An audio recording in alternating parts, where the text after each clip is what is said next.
Dr. Steve Pieczenik is going to be joining us. He was under Deputy Secretary of Isn't he Asia.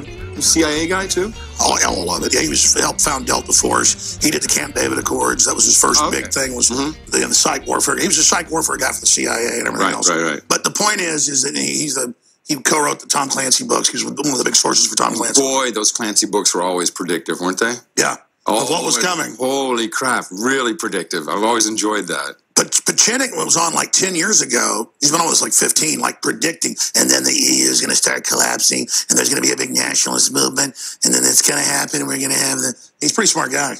We got the Syria situation with North Korea. All the threats of nuclear war. The president, saying fire and fury. And then Tillerson saying that, well, he doesn't respond to anything else. I know that Dr. Steve Pieczenik has been to North Korea recently. I know that he worked in the State Department and other agencies over there. And as soon as he came on the line, it's civilian in the State Department. Yeah. He said, you know who Adam Curry is? You know who his uncle was? And I guess he was the head of the CIA in Korea. But and Pieczenik was talking about how many times he was reprimanded by your uncle. I guess he's 87 now. Yeah, Uncle Don's about 87. Yeah. So. Let's start the story with who you were saying one of the top North Korea experts is Uncle Don, Dr. Steve Pieczenik. And then we're going to go to some phone calls for Alex and Paul and Bill and Kevin that have been holding patiently with their questions for all you guys. But I did not intend for you guys to come together here today. Go ahead.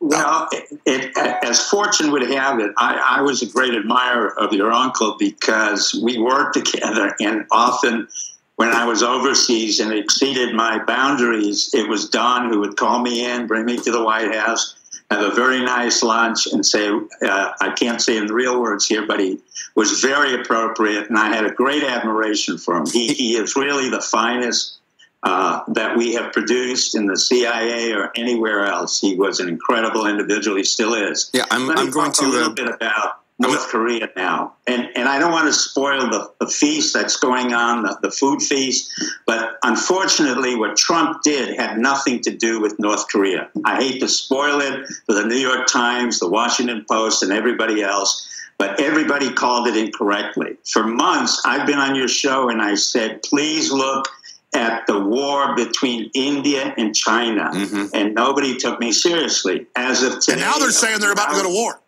Possibly. They're not about to go to war. They are in a war right now. So what Donald Trump said, basically, was not that he was going to attack North Korea. This was the signal to Jinping, who was warned by me and others on your show close to a year ago that if you do not do anything with North Korea, we will hurt your left flank. And that's exactly what's happening. You did say that a year ago. You did say that a few weeks ago. So as usual. And I said it repeatedly. And quite frankly, it's not just myself. It's the people who are involved in this intelligence military community.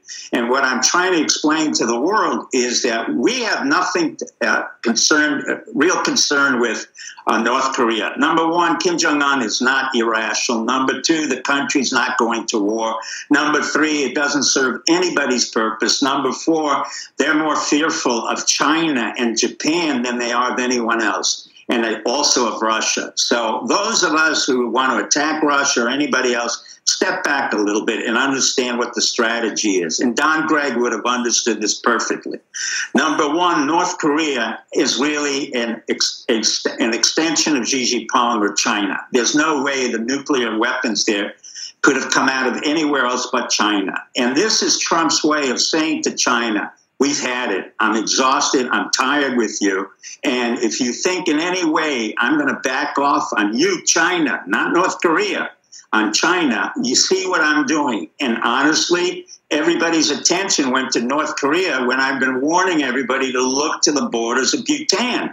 And it was on your show that I said repeatedly, the Indians and the Chinese are now in a conflict over Bhutan, ostensibly over land property, but in reality over water. I have always and that's what Trump's meeting with the Indian prime minister was all about, him hugging Trump, and the rest of it is, the word is, that was pretty much clear, an alliance behind the scenes. I know they've tried to make one with Russia, but the neocons are trying to block that. What's the current... That's correct, Alex. But let's go back again. The neocons are failing. I mean, that's one of the reasons why I went after Pence to say, if you're going to put back Steve Hadley, you got to forget it, because there's no way we're going to accept Steve Hadley. The intelligence community won't accept him. This is a guy who's been involved in 9/11. Don Gregg was not a great fan of Hadley. Neither am I. The real issue at hand here is Russia works with us. Russia is on the border of North Korea. China is on the border of North Korea. Japan is on its southern flank. But one of the things America has to understand, and we have not explained it very well, and for many reasons, but Rex Tillerson is an excellent Secretary of State. He was very calm, and he was very correct when he said, take it easy, America. We're not going to war. And we have He said you could sleep well at night. Yeah, but it's true. And we have incredible generals, Mattis, McMaster, a whole bunch of them. Kelly. So you think overall McMaster, because we see all these articles and reports that it's McMaster in communication with Soros? Yeah, but forget Soros. You keep worrying about a man who's not relevant to anything except himself and to the Nazis. The real issue here is that we have a strategic focus where no one has talked about the fact we have 450 military bases around China. China is now in a noose. We can tighten the noose and make China really hurt, because this is not just a situation where it's economic embargo to North Korea. This is in a situation where China knows it's surrounded by our military forces. That Twitter account was really directed to President Xi Jinping. He knew that. And so did our generals understand that. And so what you're saying is saying Trump did work out this strategy, and that he's not being a wild card with a statement about fire and fury and power. Correct. If you look at the art of the deal, you will see that Trump always looks to another person in order to put up. He'll look to A, but he wants pressure on B. So he's very clever. Putin has said it repeatedly, and those who work with Trump say it repeatedly. I have never met him personally, but I know his modus operandi. I see exactly how it works. You did call. In fact, it gives me a headache trying to all the times you did. A couple of years ago, a few months ago, a few weeks ago, you were like, Alex, don't worry about North Korea. It's all a bunch of saber rattling, as a pretext for the forces to be there encircling China. And if they keep going, we're going to have India, destabilize them. That's what this deal's about. Well, clearly that's what's happened. So what comes next? What do you expect China to do? Why does the New York Times not see the simple fact? We were just, before you came on, we're talking about, look at China, look at India, not on the brink of nuclear war. Why is this? Because they're instructed to do so, or are they just stupid? No, Adam, it gets to a very basic point that you just pointed out. They're not Don Greggs. They're not any of the guys who were trained in national security and intelligence. The New York Times is stupid. I mean, as simple as that. Aren't they worried just about trying to stay relevant and attacking any independent media they don't control? Well, they run on sources. They run on sources, and whatever their sources are, they print. Yeah, and you know that, Adam. I mean, if Don wanted to manipulate a source, or I wanted to manipulate a source, it's easy in the New York Times. The day of the source is over. The day of the Twitter has come about. The New York Times is not relevant. You have millions of dollars that's going down the drain in the New York Times. Yeah, but you see, one of the reasons why, come on, guys, it's because we all have a sense of humor and a sense of proportion about ourselves. Mm-hmm. The reason I adored your uncle and some of his colleagues was the fact he would always kid about himself. And if I was down in the garage, he'd say to me, did you check underneath your car? Which was another way of saying, oh, maybe somebody put a bomb there. How nice. He brought me back. I mean, he had a great sense of humor. Even when he reprimanded me, and it had to do with Panama and all, I said, you're right. You're absolutely right. But you see, Adam... Did you know Felix Rodriguez and all those guys?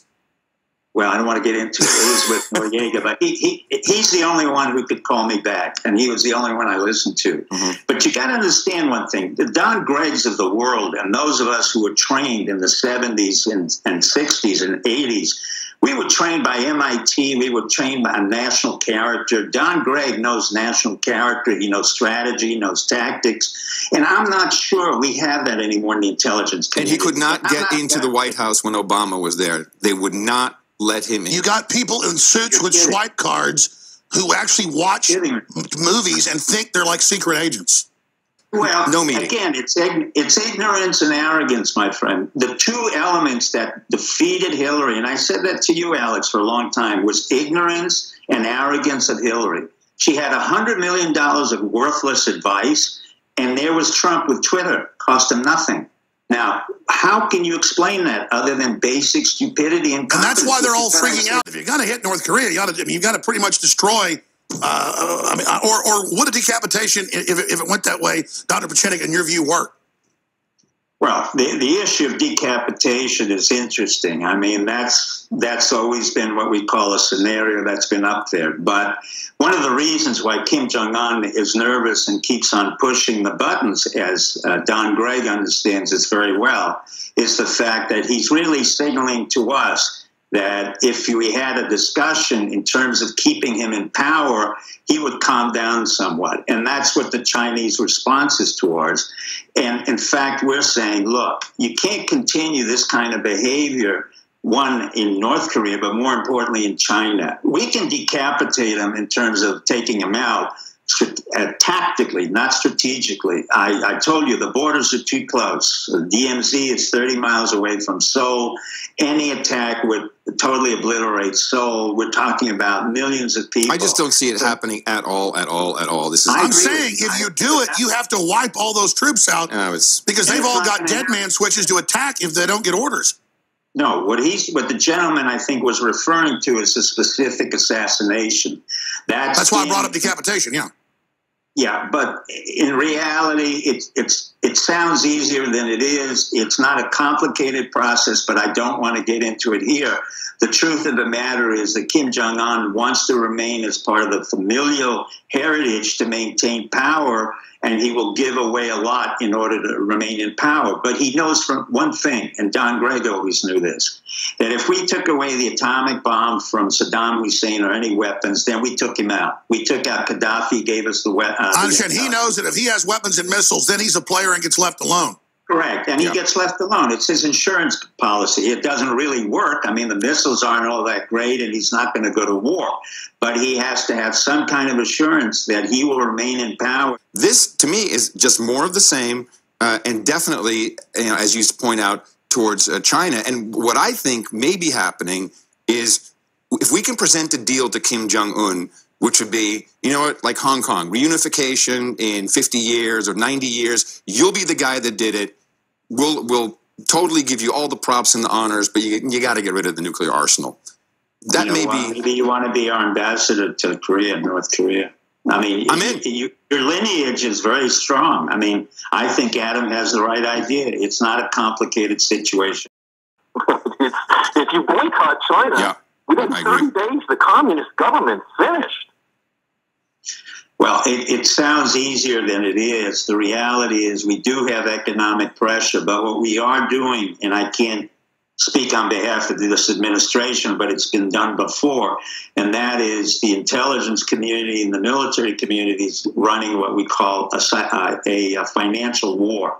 Same thing we did with Iran. They're basically cutting into China's assistance to North Korea, and Paul is correct. We are running an economic war right now. Well, that's part of his crime. That changes the whole... But he also probably doesn't want to be killing people all the time to extract resources. I hope. No, it just seems... Dr. Pieczenik, what is his great crime? Then we're going to go back to calls. I mean, why are they so angry at Trump? Because it's like... It's not about Trump, really. It's what I said a long time ago. They failed miserably. It's what Adam said. They had absolutely no... So it's projection. They hate themselves, their mismanagers, their failures, their jokes, and so they hate winners. Well, now they praise... It's basically a very simple psychology. They project it out so that we look like the enemies when, in fact, their deficiencies have compounded immensely even since Hillary has fled. I mean, you still have Maxine Waters, you have Dianne Feinstein, you have all these 80-year-olds, and I'm no junior, and there they are speaking on behalf of the millennials, when in fact I have a young homosexual naval intelligence officer who could be the next chairman of the DNC, but they refused him and put a Hispanic in from Montgomery County who has never done anything. So the DNC is self-destructive.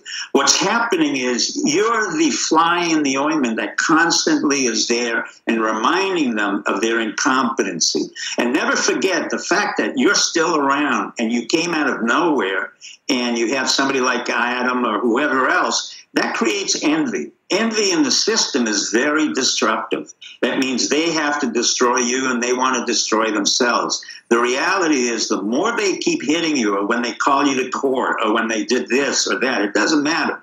You become stronger. The community understands. And by the way, you're not just boosting me. This is for everybody. It's true. We get stronger, like Nietzsche said, when we survive these attacks. We literally get stronger when they do these demonization pieces. Which other commentator on the left ever said the word Nietzsche? Would you explain that to me? I mean, that's my point. Who can at the same time use Nietzsche heuristic concepts and make jokes about rock and roll? Tell me one person other than yourself. I'm number two. Well, they all take themselves too serious. It's what you said at the beginning. They're not regular people. Well, that's the point. But you're unique. So is Adam. So am I. You know, the Don Greggs of the world understood what I was about. When I came out of MIT, they immediately came to me and said, let's work together. There was no if, and buts. They didn't ask me about whether I care about their mothers and fathers as psychiatrists. What they were interested in, what we were all interested in, is what's the strategy, what's the tactics, where do we go next? And Don Gregg is brilliant. I mean, try to get sometime when you host, you ought to try to have your uncle on. I would love to have him on. I would definitely talk to him about it. He wrote a book, which you might find interesting, called Pot Shards, P-O-T, Pot Shards. Wow. It used to be, you write something in, like the Kenya Times. You have an asset, write it in the Kenya Times. And then the New York Times goes, according to the Kenyan Times. And right? Am I right? Really, it's just the CIA, yeah. Yeah, of course. Right. That's exactly.